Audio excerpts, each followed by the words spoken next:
भैया भारतीय राष्ट्रीय आंदोलन का कोर्स है ना, 10 लेक्चर पढ़ लिया आपने। पिछला लेक्चर जो था वो सूरत अधिवेशन था, सूरत में जो विभाजन हुआ था कांग्रेस का, वो आपने पढ़ लिया। 1907 में अधिवेशन हुआ था, रास बिहारी घोष के द्वारा अध्यक्षता की थी और कांग्रेस का विभाजन हो गया था, वहाँ पढ़ ला। और अब नया जो वीडियो आता है, नया लेक्चर जो आता है ना, ये 1909 का मार्ले मिंटो सुधार अधिनियम जो है, इसके बारे में आपको पढ़ना है। 11th लेक्चर है।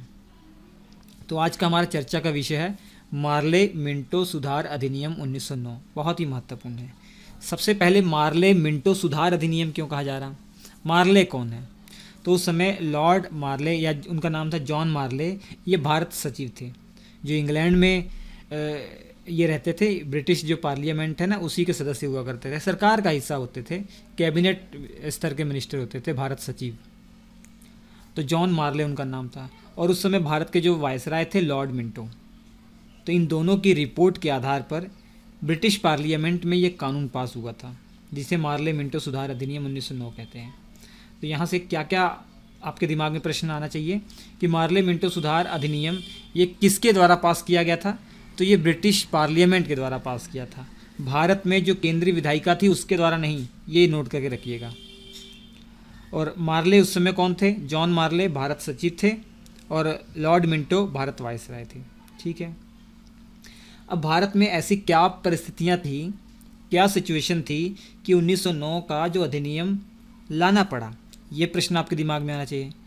तो ये आप सोच सकते हैं कि 1909 का अधिनियम क्यों लाया गया, कारण क्या था? तो उन कारणों पे बात करते हैं। कुछ मेन कारण है, वो मैं आपको शुरू से बताता हूँ स्टेप बाय स्टेप।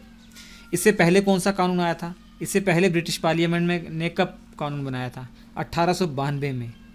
तो 1892 का जो कानून था उससे कांग्रेस संतुष्ट नहीं थी।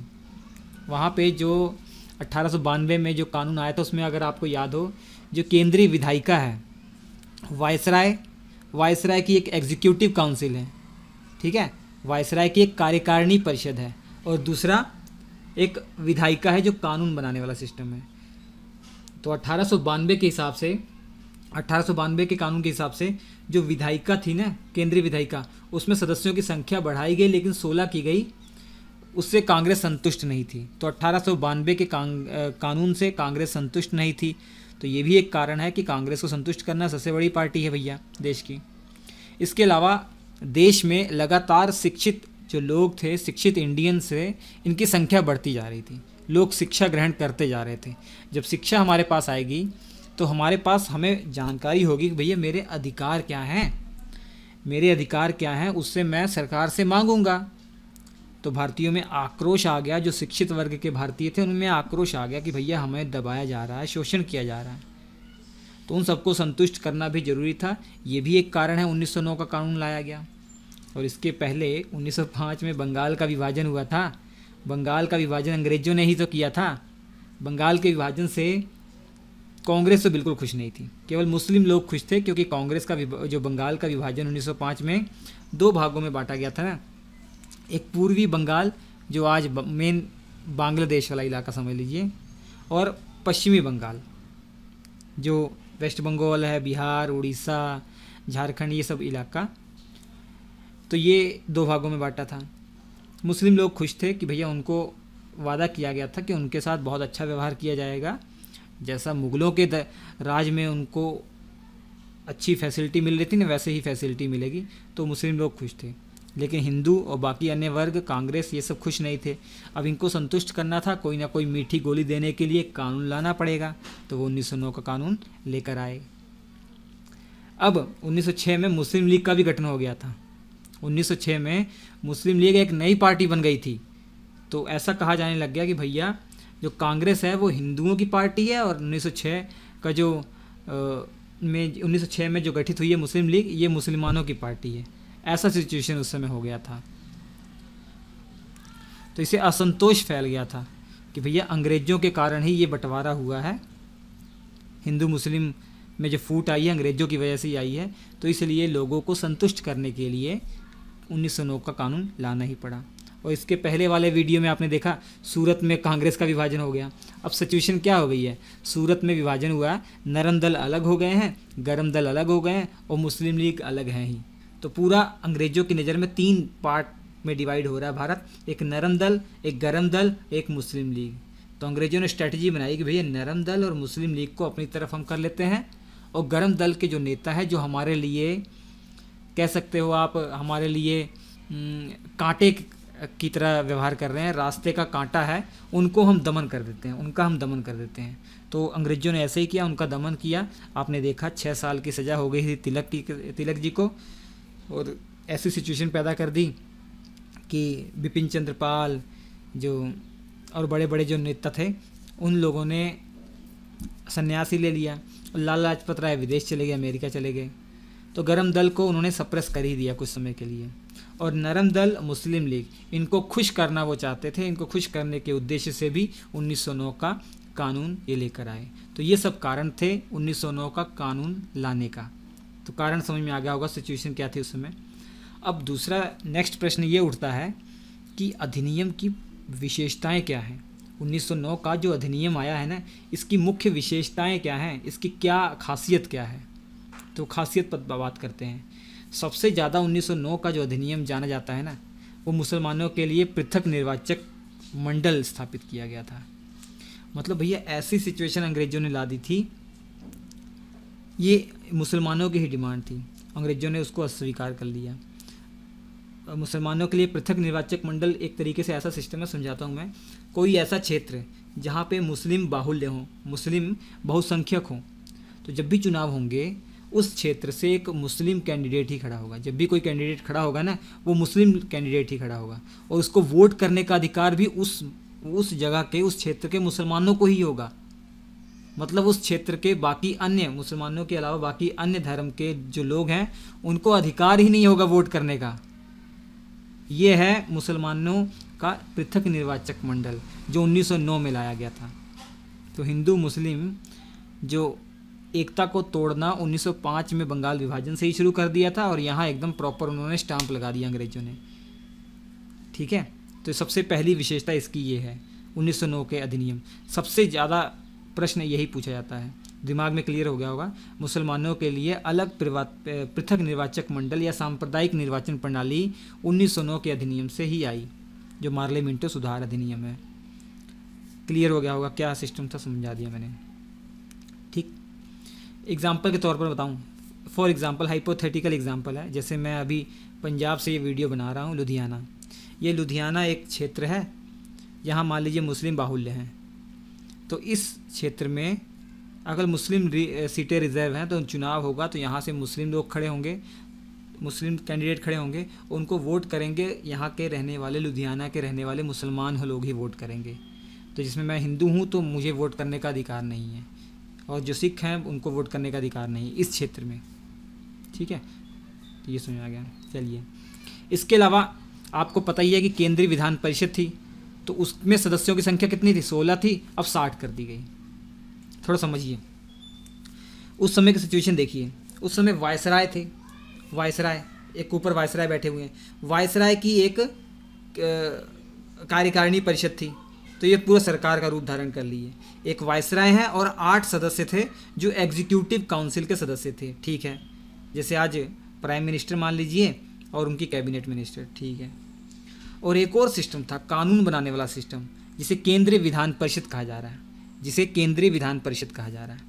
उसमें जो टोटल मेंबर्स थे ना, पहले 16 थे, 1892 के कानून में 16 किए गए थे, लेकिन इस कानून के हिसाब से 1909 के कानून के हिसाब से इसकी संख्या 60 कर दी गई। कितनी कर दी गई, 60।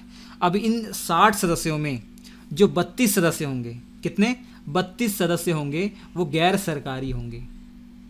60 में से 32 गैर सरकारी होंगे, तो बचे कितने 28। तो 28 कैसे होंगे, ये सरकारी होंगे। मतलब 28 जो है वो सरकारी होंगे, मतलब ये वायसराय के द्वारा ही नॉमिनेट किए जाएंगे, लेकिन वे वो लोग होंगे जो सरकार का हिस्सा हैं। सरकार में पुलिस विभाग में है, मिलिट्री विभाग में जो ऑफिसर हों, ICS अधिकारी हों, उन्हीं को ये चुना जाएगा 28 सदस्य। तो 28 सदस्य सरकारी लोग हैं, ये केंद्रीय विधान परिषद का हिस्सा होंगे, ये तो सरकार का ही पक्ष लेंगे। अब बचे 32 सदस्य, 32 जो गैर सरकारी थे। इनमें भी जो गैर सरकारी थे ना, 5 लोग, 32 में से 5 लोगों को वायसराय नॉमिनेट करेंगे। तो ये 5 इंडियंस ही नॉमिनेट करते थे, लेकिन ये उन इंडियंस को नॉमिनेट किया जाता था जो अंग्रेज़ों के चाटुकार होते थे, अंग्रेज़ों के वफादार होते थे। तो 32 गैर सरकारी सदस्यों में से 5 तो नॉमिनेट कर दिए, किसने? वायसराय ने। ठीक है, बचे 27 पे चुनाव होगा, और इन 27 पे चुनाव होगा। इसमें कई सीटें आरक्षित कर दी गई हैं, जैसे मुसलमानों के लिए अलग पृथक निर्वाचक मंडल लाया गया ना, तो इन 27 सीटों में से 5 मुसलमानों के लिए सीट रिजर्व कर दी गई। और ये 5 मुसलमान कैसे चुने जाएंगे? जो मैंने पहले सिस्टम बताया था, मुस्लिमों के लिए अलग निर्वाचक प्रणाली, वैसे ही चुने जाएंगे।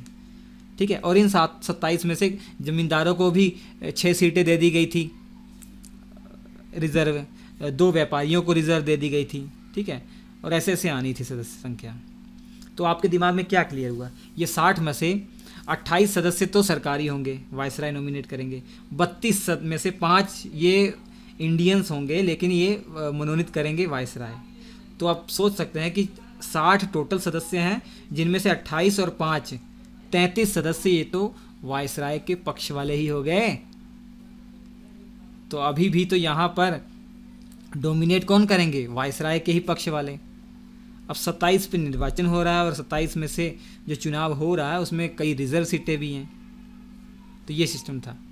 ठीक, और मैंने आपको बताया कि वायसराय हैं और उनकी एक कार्यकारिणी परिषद है जिसमें 8 सदस्य थे, टोटल 8 सदस्य थे। इससे पहले कोई भी इंडियन उसमें नहीं था, लेकिन यहाँ पर ये व्यवस्था की गई कि इसमें एक इंडियन हो सकता है।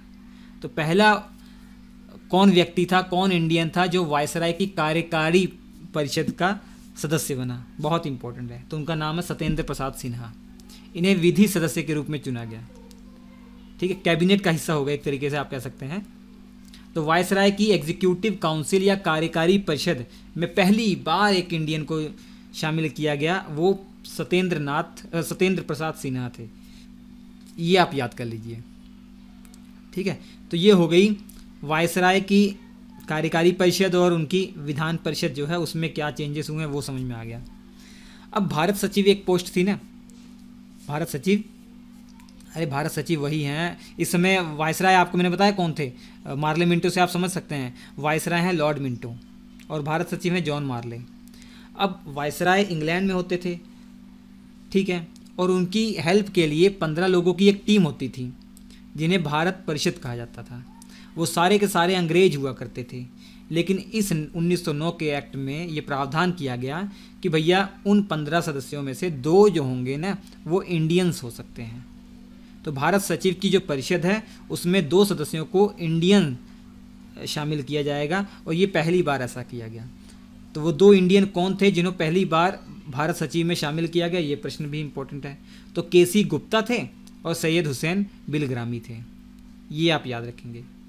ठीक, चलिए, तो ये तो केंद्र की बात हो गई कि हाँ, केंद्रीय विधान परिषद में सदस्यों की संख्या बढ़ाई गई। ठीक है, ऐसा क्या राज्यों में भी किया गया? जी, प्रांत विधान परिषद की सदस्यों की संख्या में भी वृद्धि हुई 1909 के ये एक्ट के तहत। ठीक है, अब विधान परिषद में जो सदस्य होंगे, इंडियंस कई सदस्य होंगे, ऐसे ही प्रांत में, राज्य में भी।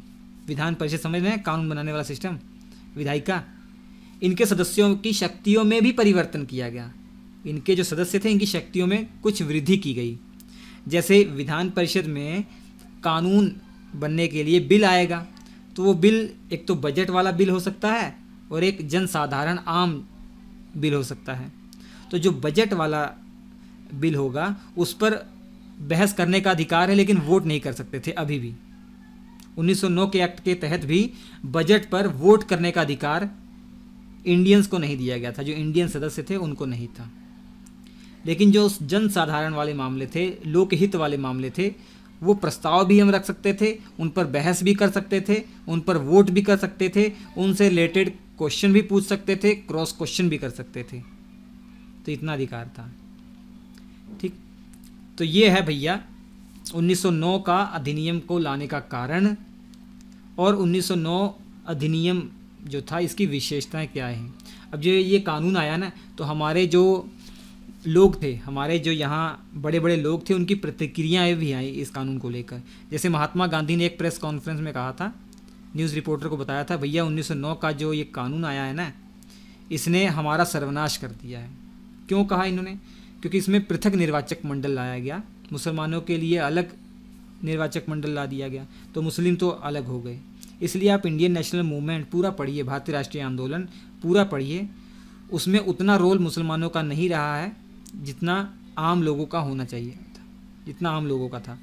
कुछ ही मुसलमानों का सपोर्ट मिला है, ठीक, लेकिन जिनका भी मिला है प्रॉपर भरपूर मिला है। और इसके अलावा लॉर्ड मिंटो को जानते हैं, भारत वायसराय था, और आपका मार्ले कौन था? भारत सचिव था। तो लॉर्ड मिंटो जो वायसराय था उसने एक पत्र लिखा था भारत सचिव मार्ले को, जॉन मार्ले को एक पत्र लिखा था। उस पत्र में कहा था कि भैया जो 1909 का एक्ट है ना, ये ऐसा ही है जैसे हम नाग के जो दांत हैं वो बो रहे हैं, नाग के दांत बो रहे हैं, जिसका परिणाम जो होगा वो भयानक ही होने वाला है। इनको पता था, इसने एक पत्र में कहा भी था। और के एम मुंशी ने कहा कि भैया 1909 का जो एक्ट है ना, इसने हमारे देश में बढ़ते हुए प्रजातंत्र को ही मार डाला। तो ये 1909 का एक्ट था। इसके बारे में कोई डाउट हो कमेंट करके पूछिए, ठीक है। सारी चीज़ें मैंने डिटेल में बताई, मज़ा आएगा आपको, कोई भी दिक्कत नहीं होनी चाहिए। इसके बाद वाले वीडियो में इसके बाद वाला वीडियो 12वां लेक्चर होगा, दिल्ली दरबार की हम चर्चा कर लेंगे, स्टेप बाय स्टेप चल रहे हैं। 1909 में क्या हुआ, कानून आ गया। 1911 में दिल्ली दरबार लगाया गया, जब उस समय नए राजा बने हुए थे ब्रिटेन में, किंग जॉर्ज पंचम, और उनकी जो मेहरारू, उनकी जो वाइफ थी क्वीन मैरी, तो वो भारत में आए हुए थे। उनको भारत का सम्राट और साम्राज्ञी घोषित किया गया था, इसलिए दिल्ली में भव्य दरबार लगाया गया था 1911 में। और 2 महत्वपूर्ण घोषणाएं होंगी, सारी डिटेल अगले वीडियो में हम पढ़ेंगे। वीडियो अच्छा लगा हो लाइक कीजिएगा, शेयर कर दीजिएगा, मज़ा आ जाएगा। नोट्स, इसके प्रॉपर नोट्स जो हैं श्री एजुकेशन एप्लीकेशन पर आपको मिल जाएंगे, ले लीजिएगा। Thank you.